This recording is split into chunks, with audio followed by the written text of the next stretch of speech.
A very warm welcome to everybody out there on your screens, wherever you are. Welcome to the Smart Mobility Talk from Ecoenergetica. My name is Ingo Rees. I do business development and public affairs for Ecoenergetica. And with me, I have two awesome guests, Lucy Matera, who is the Secretary General of ChargeUp Europe, and Aaron Fishbone, who is the Public Policy Director of Greenway.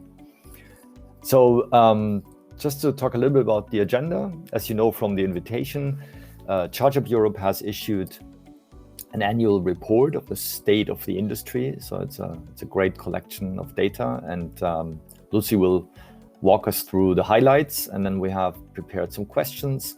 But there's also an interactive part to that. In the chat, you can ask questions as well, and then we, at the end of the questions that we prepared, we'll go through that and see if we can answer more of those.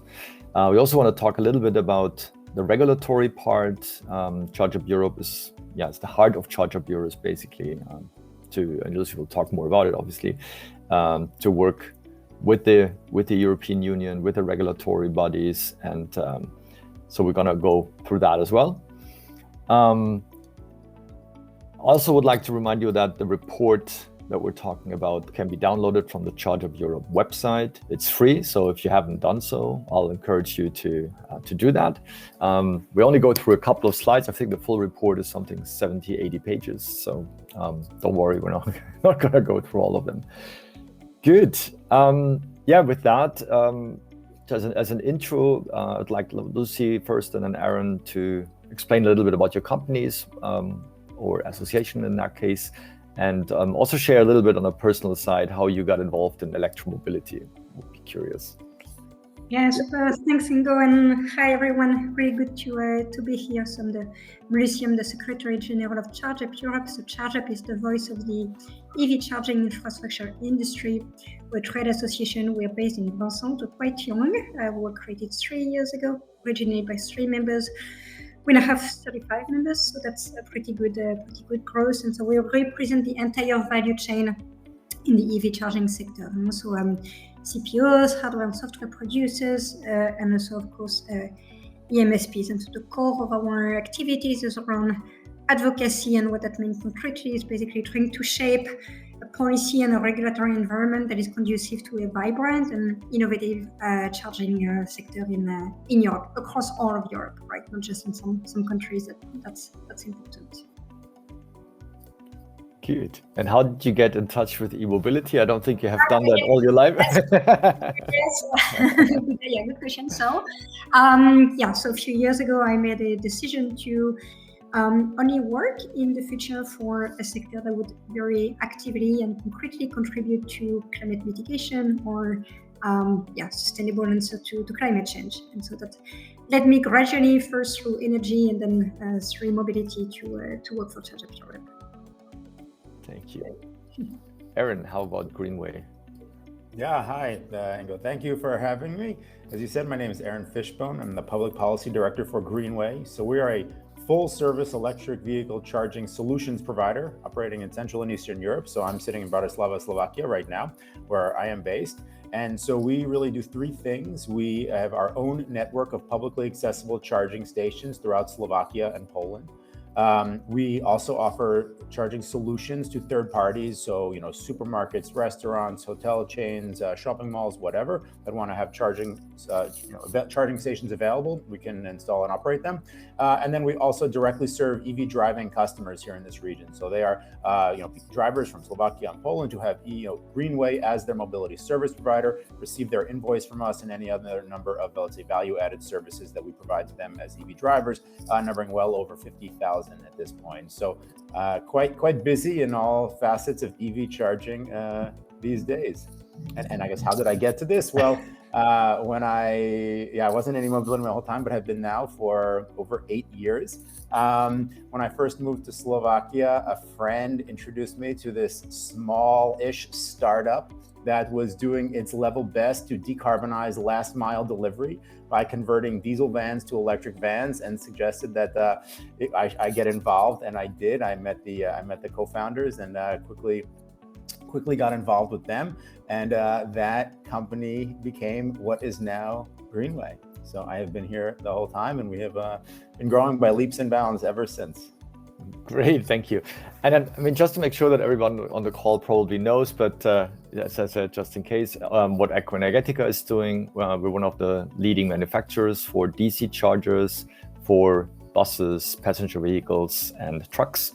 And so Greenway is one of our customers, but also, Ionity, for example, we're one of the suppliers, or in the bus sector, Paris, RATP is one of our big deployments, or Berlin, Munich, Hamburg, Warsaw, Barcelona, and so on and so on. And then trucks is kind of the next frontier that we're heading. Yeah, but Ingo, we're also partners and colleagues at ChargeUp Europe as well. So And not just a commercial relationship, but exactly. also colleagues in this broader advocacy effort along with Lucy. Right. Absolutely. And I think it's a good combination. So we have CPO, MSP, manufacturer, and the association. So I hope you guys have some good questions for us. Good. So as a next step in the program, we would go, as I said, through some of the highlights of the report. So let's see how this sharing now works. I think, Marina, you open the presentation, and then Lucy, you'll guide us through it. Yeah. That's a good start. That's a good start indeed. Yes. Let's on this slide for 2 seconds, maybe Marina. So that's the membership of ChargeUp Europe, which I described earlier. So like the full value chain combination of CPO, hardware, software producers, and MSPs. Are actually one logo that is missing. We just onboarded a new member last week, so we will update that to reach the full 35 members that we have today. And you can find all of those members on our website or our LinkedIn if you have any questions. Okay, but let's move to the first slide, which is the next one, Marina, which is extracted from the report. And as Ingo mentioned, the best thing about this report probably that it's free. So if you go to our website, you can download it, and you will see with the next slide that we will start with EVs and the penetration. Is the screen changing for you guys? Because I'm still on the logo slide. Okay, thank you. Now it is. And now we are on the slide where I was hoping we would get, right? So it all starts with the EVs, as we all know, right? And this is a projection that you can find in our report. So looking at how EVs are going to progress, how many EVs will hit European roads between now, 2023, let's say, and the end of the decade. So in the first half of the chart, what you can see the number of EVs that will reach EU roads by 2030. And in the bottom half of that graph, what you're seeing is the share. Okay, so how many EVs in comparison to overall fleets at the national level across the EU. So first half, you're seeing those, no, let's stay on the first slide. First half, you will see those EVs normally multiplying almost 10 times, right? 5 million EVs today in Europe, reaching 55 million EVs by the end of the decade, right? And if you're looking at the penetration of EVs in the total stock of cars in the EU, you're also seeing that same sort of really strong increase from, let's say, 2% to almost a fifth of all cars across Europe.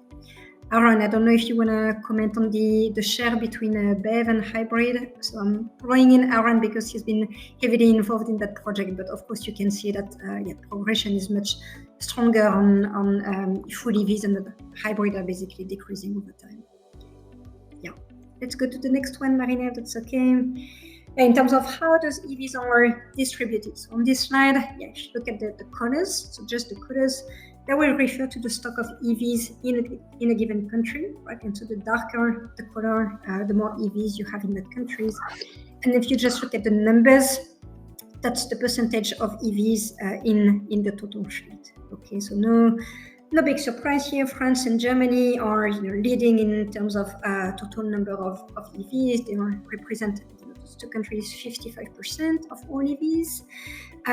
In CE countries, in terms of country that is leading, would be Poland, close to 50,000 EVs today. That's relative to the share of inhabitants, right? But of course, if you're looking just at the share of electrification, there's a slightly different picture that is emerging. Yes, Poland is at 50,000 EVs, but that's only 0.2% of the fleet today.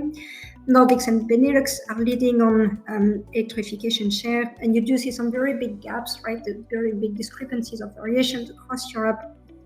Sweden, of course, is leading on electrification, almost 9%. And then if you look at Bulgaria, you have a quite low penetration of 0.1% today. So very much, a picture of two-speed Europe, or at least some great variations across Europe in terms of penetration of EVs. And on the next slide, we can see what that means for charging. So this is first a backward look, and I have a slide that is coming next on the forward look. So this slide is very much about public charging. You can see the evolution of AC and DC over the past years, and so you have different colors because the indicators changed in 2019. But what you have is AC, DC, and normal fast charging as we had in the past, but the structure of data changed. So what's emerging from that slide? It's a picture of acceleration between 2015 and 2022. You had an average annual growth of 40%, but between 2020 and 2022, so just the past 2 years, the average annual growth was over 60%, right? So you're really seeing that acceleration over the past couple of years. Second key takeaway from this picture, the deployment of DC fast chargers basically outpacing the deployment of AC chargers, right? So that's what you will see on this slide. And again, all of that, it's a lot to take in when you haven't had a chance to read the report. The content, it's very content heavy, but if you download the report and read it in your own time, it's a little bit easier to digest, right? Let's go to the next one, which is on growth by population density. And so here on this slide, what we've looked at is installed public charging capacity expressed in the number of chargers per 100,000 inhabitants across the 27 member states. So you're seeing the EU average in 2022, right? And that EU average stands today at 106, right, chargers. And it's actually up from 73 in 2021, so quite a strong growth again to report on. The average growth rate of public charging infrastructure from 2021 to 2022, you have it on the screen, it's 44%. So again, quite a strong increase. But again, you're seeing some very significant variations across EU countries, and that's probably something that we can say of every metric and slide and data points that we have in our State of the Industry report. On the next one, you will also have a picture of installed capacity. Again, looking only at public infrastructure, but we're using a slightly different metric here, which is the installed capacity expressed in kilowatt per BEV. And we actually think that it's probably a more relevant metric today for when we're discussing the deployment or installed capacity across Europe. As the power that is dispensed by the charging point increases, etc. That's one of the metrics we've pushed with EU regulators, and they've also adopted it. We think it's more relevant to talk about the deployment of public charging infrastructure in terms of installed capacity, as you see here. Okay. So what you can see on this slide is again the progression between 2021, which is in orange on this slide, and 2022, which is in blue. And so what you see is that in 2021, the installed charging capacity of public charging infrastructure per BEV was 2.9 kilowatt per BEV, right? So that's the orange line that you're seeing, that's the average across the EU. And if you look at 2022, that has now moved to 5.1 kilowatt per BEV. Okay, so again, very much a strong increase across member states when you're looking at installed capacity across the EU in kilowatt per BEV. And that's a slide we're using actually a lot with policymakers when we're getting some feedback that we're not rolling out fast enough, etc., etc. We're showing the progression, how the market is actually deploying quite fast. Lucy, I can make a point here. Yeah, go for it. Yeah, I mean, so, previously under the old Alternative Fuels Infrastructure Directive, there was this sort of ratio of 1 charging point to 10 vehicles, right? But that was, from 2014, where there was a lot more lower power charging stations was much more common, as well as vehicles that were not able to handle as much capacity. So that metric was much more relevant. Now that there is a much greater variety in terms of power that can be dispensed by a charging station, as well as amount of power that a vehicle can take in based on the size of its battery pack, that metric is no longer as relevant anymore. And so, while yes, it's important to see how many charging points there are per the previous graph, so you know what is the sort of geographic diversity and spread of those charging stations, it's also, and arguably more important now, to understand how much capacity can a single network or a single country dispense at any one time, because again, there's such a variety of power levels that can be dispensed, as well as what vehicles can handle. So we need to look at both to understand how many charging stations there are, how they're spread out, but also, and more importantly, how much power is available in a given network to understand, can it support the vehicle fleet size as well. And likewise, how we talk about the peak capacity of any single let's say like energy, like electricity generator or energy generator, or even the whole EU peak capacity of a country or the EU. Likewise, we can talk about peak capacity of a network or of a member state to support its overall EV fleet. So this metric is increasingly relevant, and the EU, the European Commission also sort of adopted that position as well when they identified the kilowatt hour, the installed capacity per vehicle metric in the AFIR regulation. Indeed.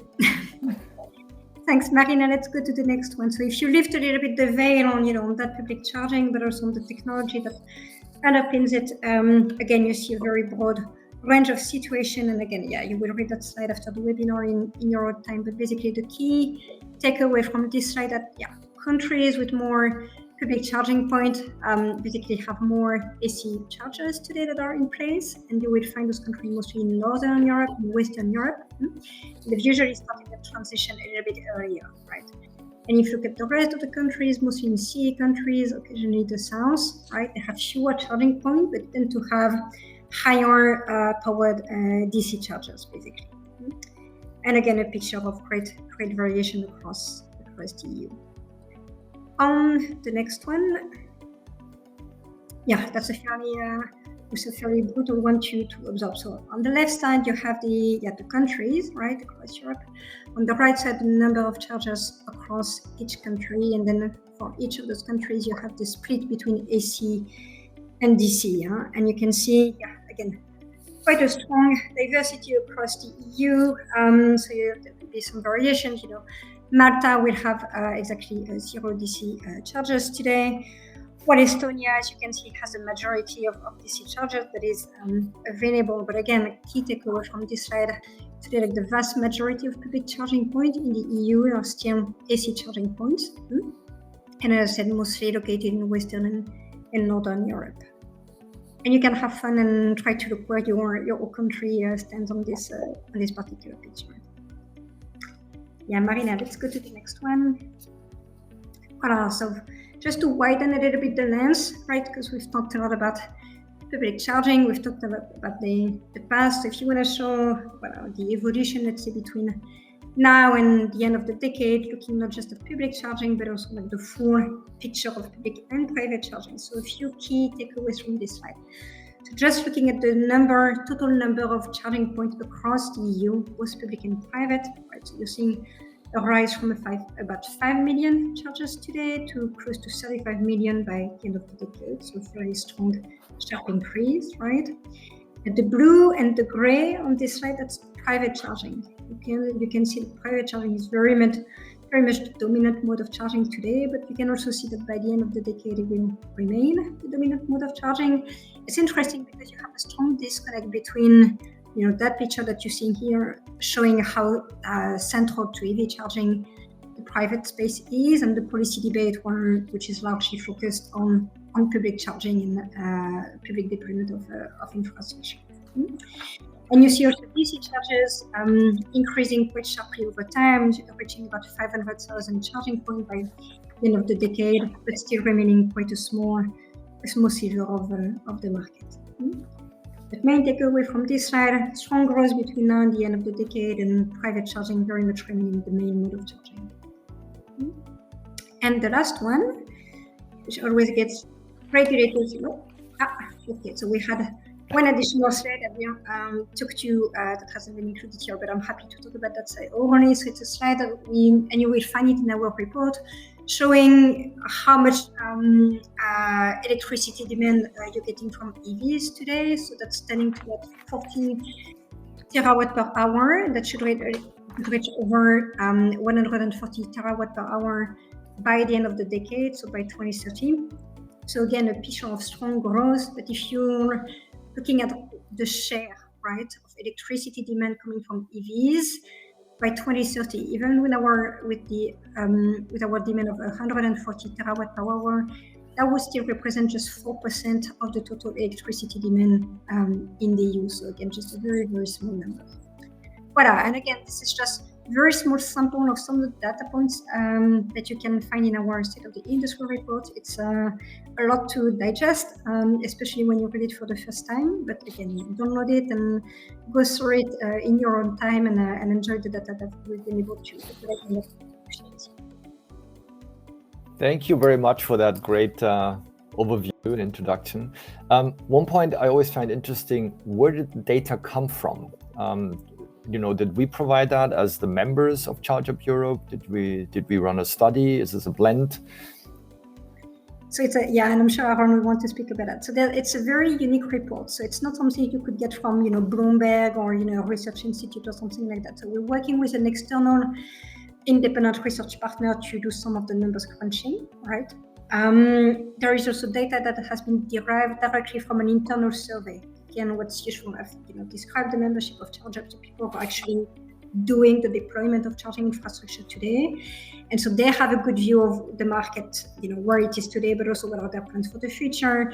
And the survey, we're consolidating those views and how they see the market moving, right? So that's something really coming directly from industry. And the third sort of steer or direction is coming again we have a steering committee, which is composed of a representative subset of our members, and they basically gave the editorial direction of the report. Again, starting from the understanding of the market that they have, and that I think is a strong value add from that report. But Aaron has been actively involved in that process, and I'm sure he can give more texture and substance to that. Well, I think you did a great job. There was original, or I'll say, analytic research done. That data is drawn from public sources, as well as from internal members' survey, and then an analytic firm kind of analyzed that data to provide some of the quantitative outputs that you saw here.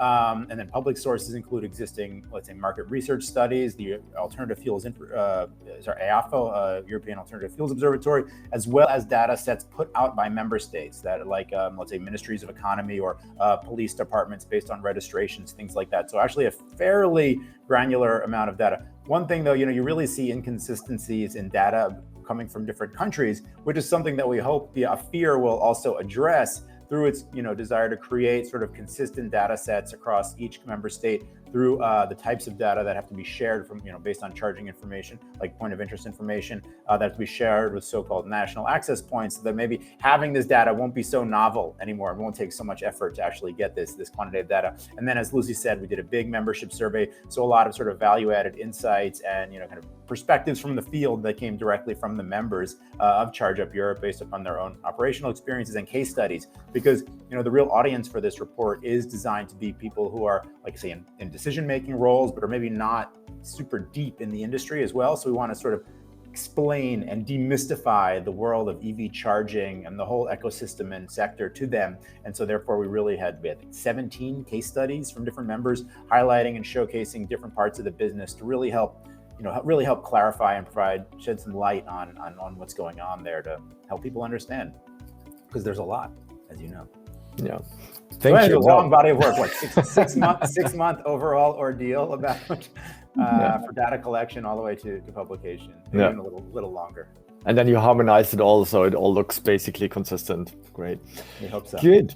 I'm just wondering, because we mentioned AFIR now several times, and I'm not sure everybody on this call knows exactly what it is. So maybe we'll jump a little bit on the questions and explain what AFIR is. I don't know, Lucy. I'm happy to discuss AFIR, which is one of the very many acronyms in that big festival of acronyms that's always coming from the EU. So AFIR is a proposal that is almost reaching the final stage, which will be publication we expect in September, and it's going to regulate the deployment of charging infrastructure, public charging infrastructure across the EU. There was a predecessor to AFIR, which was AFIR. It was a directive, and basically it didn't do a very good job at sort of stimulating the market for public charging infrastructure before. Now we have a regulation which will become binding.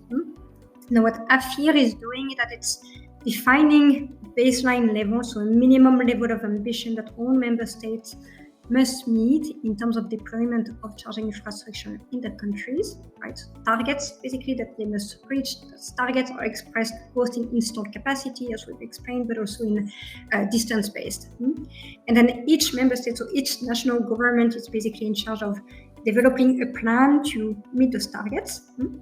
And in the middle of those provisions, you also have a bunch of provisions that are more targeted at industry, and they look at price transparency, information to consumers, price structure, etc., etc. One of the key things that we try to do as ChargeUp was to make sure that AFIR wouldn't become something that would over-regulate the sector.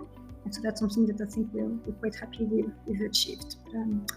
Again, but I will come into force most likely in March next year. So for the members of ChargeUp Europe, I think they're quite actively busy preparing for the application of this framework. So it's not just one type of regulation, it's really the leading, binding, overarching framework that comes down to the country level to Aaron?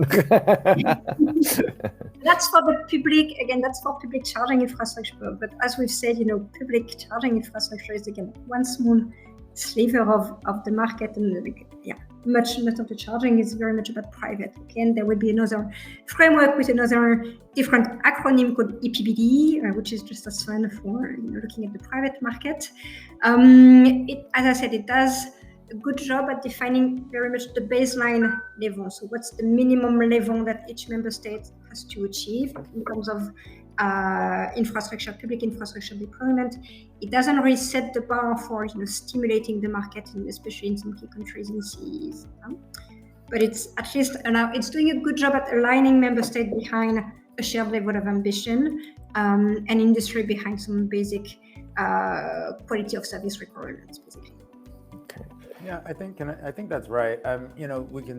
We had long discussions, and over the last 2 years, should it be a robust sectoral piece of legislation, really forward-looking, kind of, with reaching into all segments of the market and whatnot, or should it be some sort of, create some baseline floor, which is a little bit more of what it is. But as Lucy said, it set all of the member states on a direction. It really centers e-mobility as the main way to decarbonize road transport, both the light and heavy duty segments. So that's important. It creates binding, legally binding commitments directly on member states. So now they have to act, even if they were a little bit, let's say, recalcitrant or less interested in doing so before. So in that sense, it's really important in setting the direction of the market definitively. I mean, we know OEMs are already doing it, but from a regulatory perspective, setting the direction. And also, because it focuses on public charging, it really, does have a whole lot of, let's say, elements focused on, the consumer and the consumer experience at public charging stations, which, even though it's the small overall share of charging experiences, it's certainly where the vast majority of, of capital expenditure goes. So it is obviously an important segment as well, not to mention, how it serves people who don't have access to private charging on their own. So it's very important, especially because of its legal standing as a regulation directly on member states. Good. All right, well, coming back to the regulatory part,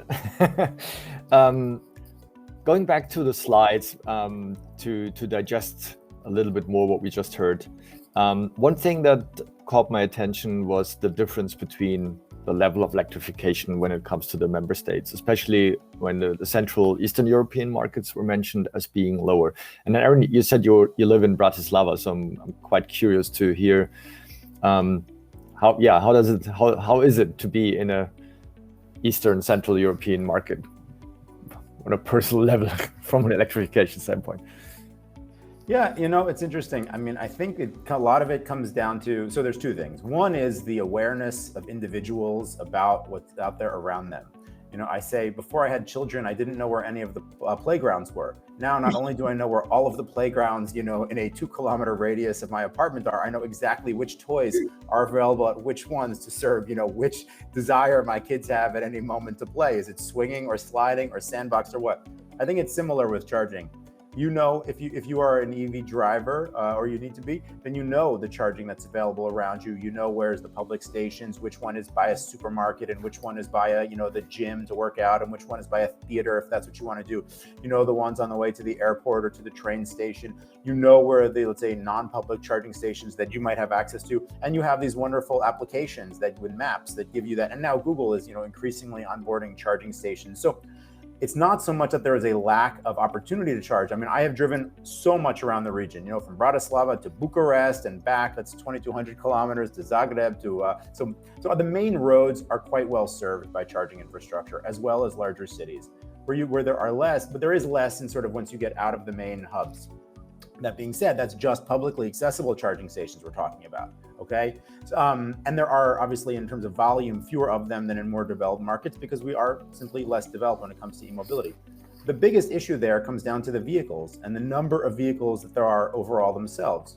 As Lucy said, in Poland, there's about 50,000 electric vehicles, of which only 30,000, I think, are actually battery electric vehicles, and the others are hybrid electric vehicles. Now that is still like a 97% year-over-year growth of electrified vehicles in Poland, and so it is a huge increase. And in Slovakia, you see also a significant growth. I mean, we have about 6,000 electric vehicles in Slovakia as of the end of 2022, and significant year-over-year growth as well. But the absolute numbers of them are still extremely small relative to the size of the vehicle fleet. So I mean, that comes down to any number of factors. We're not a premier sales target for OEMs, the cost of the vehicles themselves, the number of vehicles that are available, how long it takes from the point of sale to the point of receiving a vehicle, and the lack of, the small secondhand market for electric vehicles. A lot of factors mostly come down to cost and sort of sales targets for OEMs. We need a lot more vehicles in order to have a lot more e-mobility, because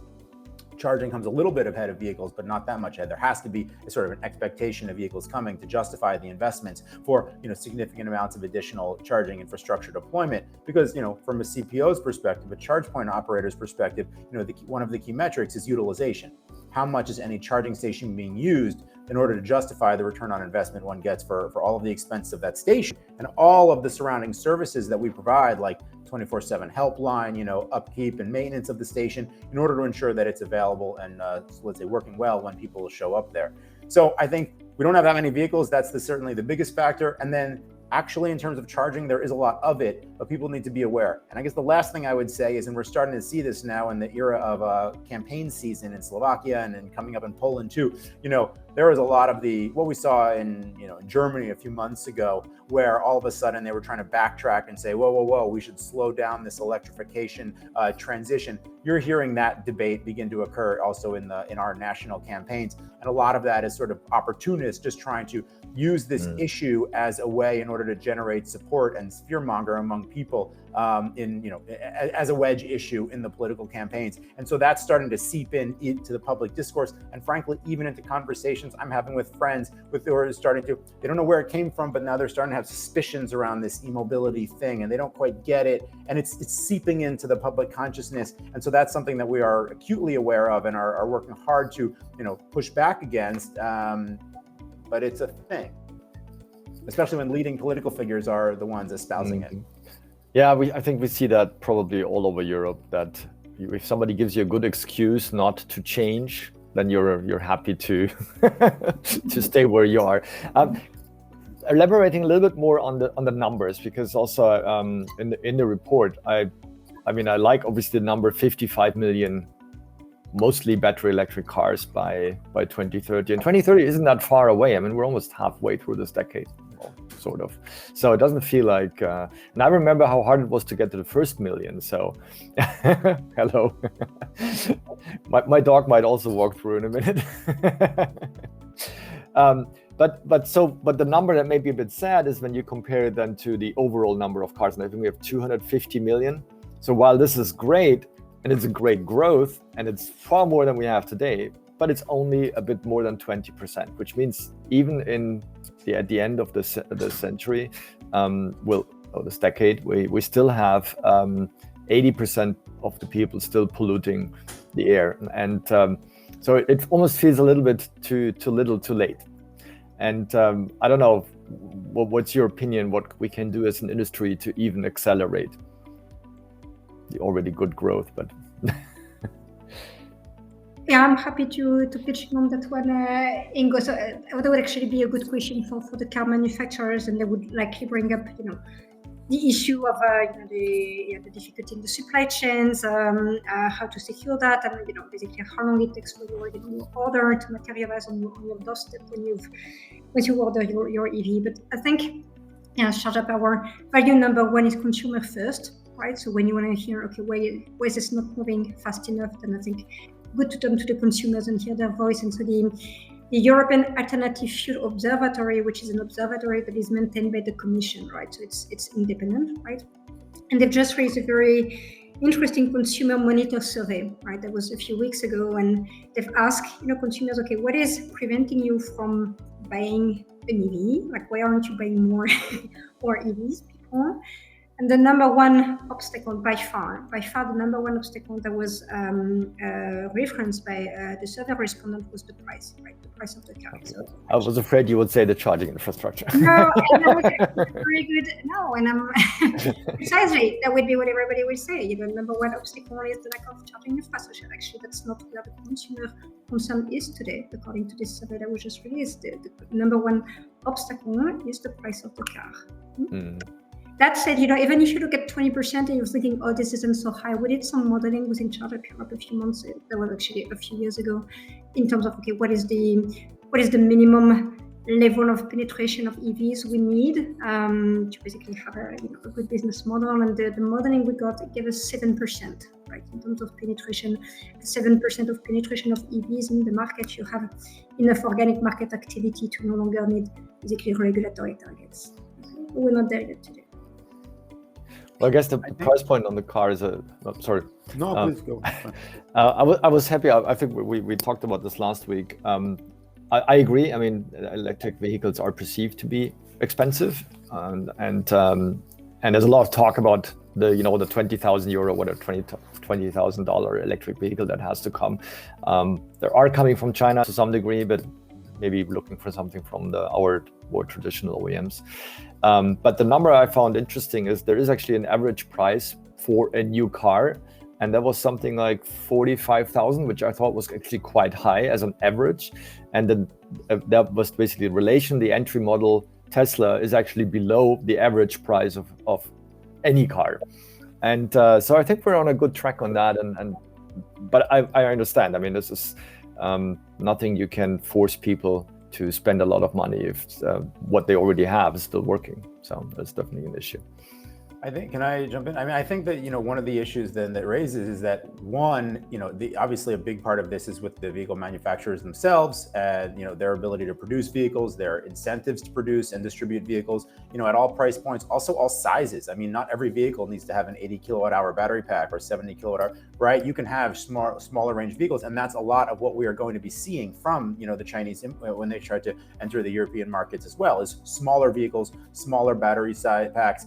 Therefore, they're cheaper to produce and sell. They won't go as far, but they're great for city use, And I mean, Skoda has the City Go, for example, and whatnot. But not every vehicle needs to be able to drive, be for your long distance trips. And Lucy, we heard a great presentation from ALD Automotive today, talking about they've just merged with LeasePlan. They're now the largest leasing company in all of Europe, I think, maybe one in the world. And they're talking about how they are bundling together packages for clients. So what they're looking at, 300,000 vehicle fleets. I mean, correct me if I'm wrong, but they have a significant share of the market, and they're a significant buyer also of electric vehicles because that's a key part of their overall business plan.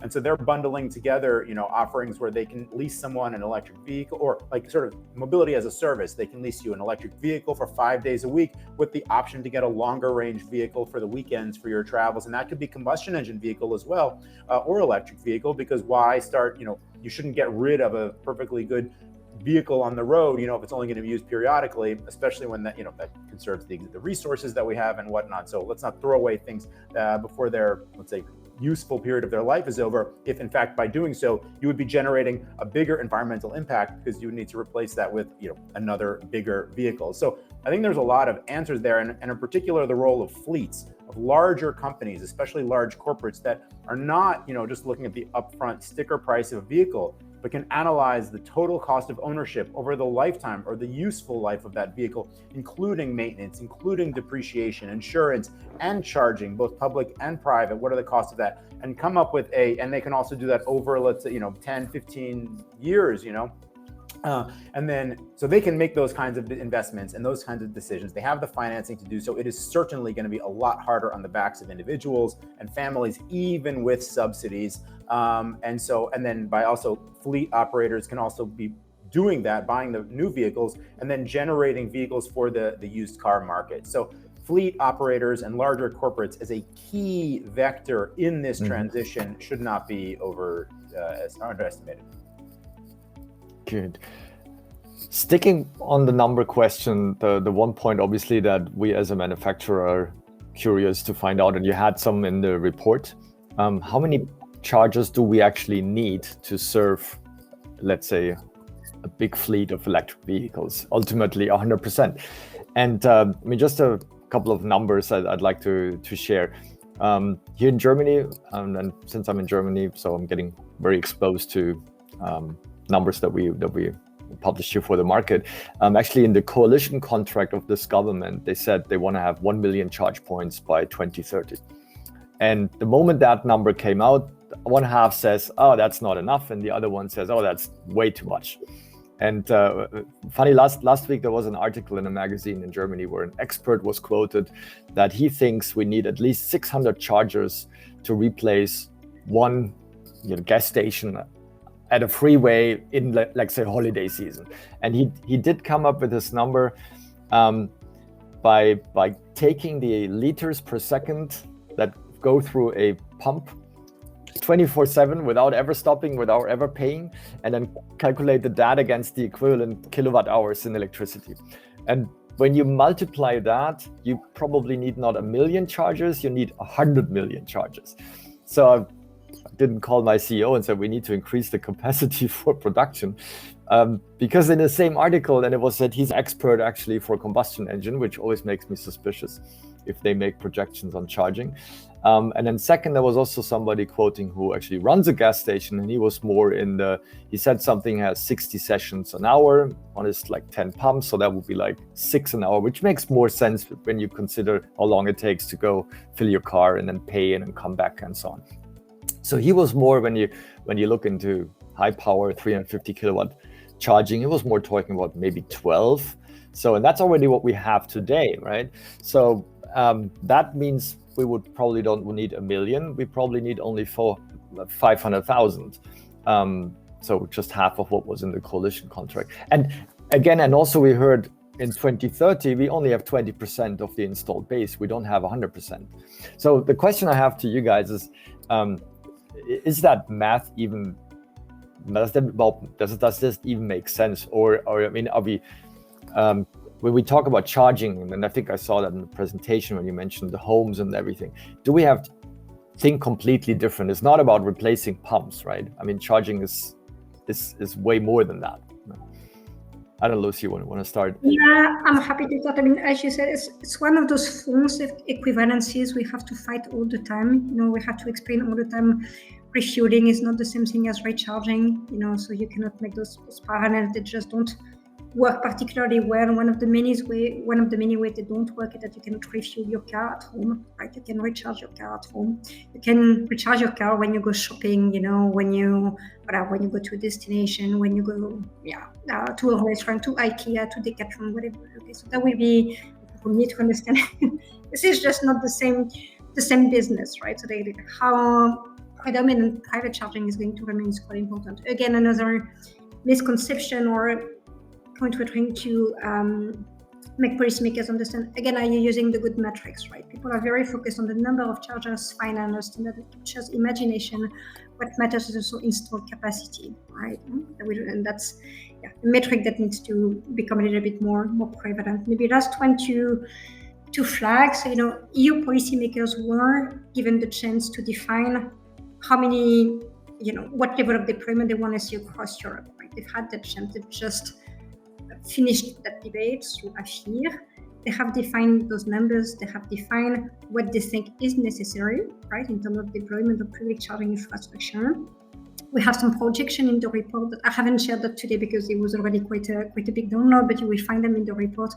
We have numbers showing that we will vastly outperform those targets, vastly, right? So in terms of being worried about deployment, let's see where the market goes, because the market is showing it we will vastly outperform what has been said by policymakers as an EU average.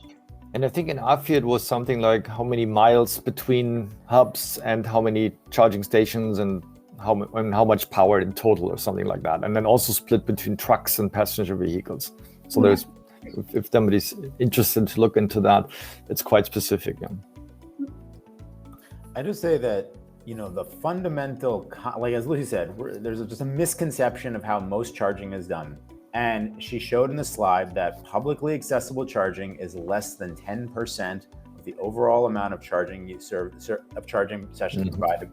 And it is projected to continue to be less than 10% going forward. Yes, there's a much greater range and much higher power for sure that come from, let's say, public fast charging. But in order to, people who are always equivocating between, how it was for refueling a combustion engine car and recharging your electric vehicle are making a false comparison. Most people still, and most people will continue to be charging, kind of in the background where they're already parked, not in publicly accessible settings. And it must be understood that then those people are not just always looking to go to where some designated location where they can recharge, quickly and pay the highest cost and then quickly get on their way. It's much more equivalent to charging your phone or your laptop than it is to refueling your combustion engine car for most people, most of the time, who are not driving more than, let's say, 50 kilometers in a day. Yes, there is another model on the highways, on the major roadways for people who are on the go. And that is a different model, much more equivalent to, refueling your combustion engine car. And that's where those distance targets, in AFIR come in that you referenced and whatnot. But that is a different use case and a minority of the share. Now it's more seasonal, much more around tourism destinations and things like that. So it's going to have its own challenges. But most people, most of the time, are not recharging at public fast chargers. Good. Being a bit mindful of the time, I just realized we only have a couple of minutes left. Marina, do we have any questions or should we just keep going? I don't know if you can hear us or we can hear you. I don't see anything in the chat, so I assume that we'll continue our conversation. If any of you on the call want to ask something, then there's one. Here we go. I'm curious, from where will come reactive electricity power when we already had to close TPP sites, centrals 2025 to 2035 by Green Deal to reduce CO2 in EU and reduce climate impact, especially for big DC chargers, 100 kilowatt to 350 kilowatt, and how this will impact charging infrastructure. So it's a question if I understand correctly, where the energy is supposed to come from. Actually, in that article I was referencing, there was also the head of E.ON who made the comparison. It's like dropping 400 cities out of the sky into the grid. But that's not what I've been hearing. And then what you earlier said, Lucy, right? The number of kilowatts needed for cars and when you use them in a smart way. I've seen a lot of studies where we only talk about a small increase of what we already have in the grid. Yeah, so there's different things that could be said here. So again, in the report, you will see what is the demand from EVs, right? By the end of the decade, looking at 132 terawatt hour, and that would account for 4% of total electricity demand across Europe. Okay, so not such a big number. So that's one. Second point we could say is we're seeing more and more on the market CPOs deploying combined solutions, right? So you can have like power coming from PVs, right, combined with the charging, occasionally combined with some storage. Okay, so there are some solutions that are being developed to address that. And I think the last point that could be made here, there is indeed a grid issue, right, which we shouldn't overlook. But that's a much broader topic. It's not just for us charging. It will be, a broader priority to push through, I think, across sectors, the heat pumps, etc. It's how do we make sure that we have the grid that works for the broader electrification agenda of Europe. And here I think it's more a question of having a framework that incentivizes investment, the right kind of investment from DSOs across Europe, but also making sure the solution that we can provide as a sector, around smart charging, for instance, are well integrated to help with energy system management.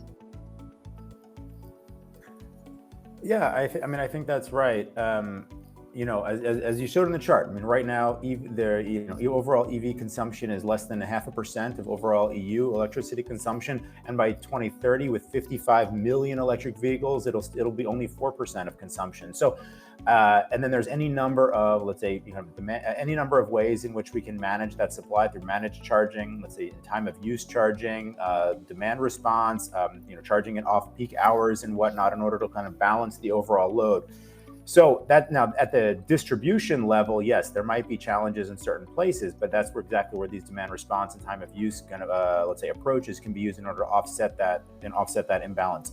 We haven't seen places yet where EV charging specifically is overwhelming the grid anywhere that I'm aware of. Now, that being said, in remote locations along major roadways where there's now going to need to be, in the future, high-powered charging locations for heavy-duty vehicles, that could actually strain the systems. And so we do need to invest in additional transmission and additional distribution out to those more remote locations. And there might have to be flexible solutions like battery storage, auxiliary sitting right there in order to kind of recharge slowly and also recharge from hopefully locally sourced renewable sources. So solar panels on the canopy of that location, or a wind turbine right there, so that the overall package of solutions should come into play in order to let's say support those sites. So we'll see, and obviously we'll keep looking at this because connections to the grid and ensuring that there's adequate and security of supply is a critical issue.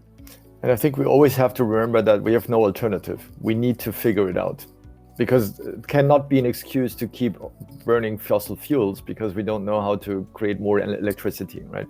So as a society, not just the EV charging world, but as an important sector, but everybody else has to work together, because this is where we have to go, right?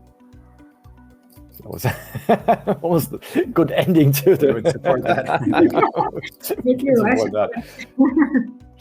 But I guess I think it's not a blasé answer, by the way. It's like we the data we have, the analysis that we have done shows that it's actually far less of the consumption. And also, Euroelectric did similar analysis. EVs are far less of a, let's say, strain on the grid or a consumer of electricity than many people popularly think. And again, it can be different at the local distribution level, but at a broad level, it is really not a problem now, and it is not expected to be a large problem. We just see there's one more last question, and then we're wrapping up. And how we will reduce the impact, the pollution with replacement of the battery when with them life circuit is over. Yeah, that's another point that always comes up with EVs. And I can already give a little bit of an answer to that. I've met already several companies that have been made tremendous progress in recycling. We're already at recycling something like 92%. The different methods of how to take a used battery, but the important answer is the battery doesn't go waste and gets on a dump somewhere. So it basically goes back as a circular economy. So whether you shredder the whole thing and dissolve it, there are very good ways already to retrieve the original materials and reuse them. So yeah, recycling is already in place. I mean, there's a lot there. It's a huge topic. Absolutely. I mean, the creation and development of the battery and the mining of the raw materials is, certainly the largest single impact of an electric vehicle overall. And so, I mean, there's the coming European battery regulation, which will have extensive requirements for materials recycling and reuse and end of life of batteries of all types, not just those in electric vehicles.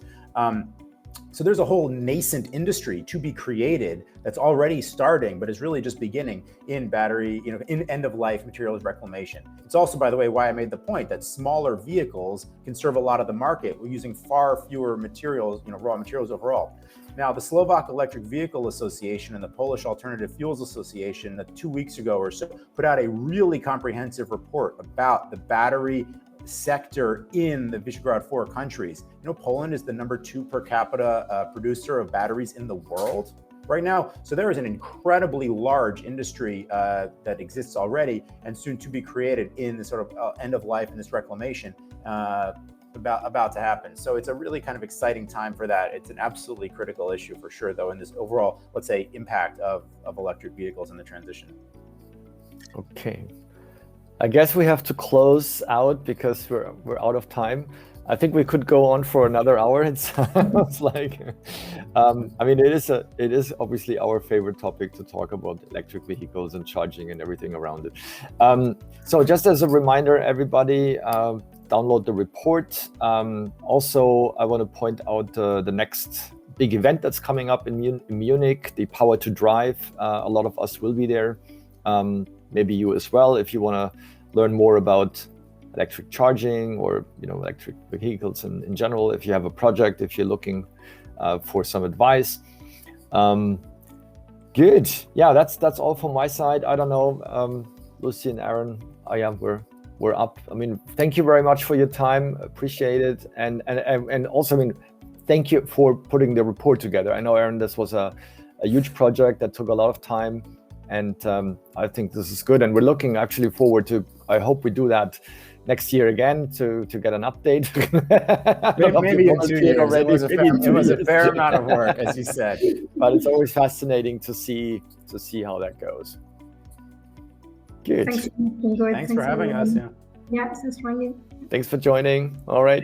Have a good day. Have a nice rest of the afternoon. Thanks. Goodbye, everybody. And goodbye.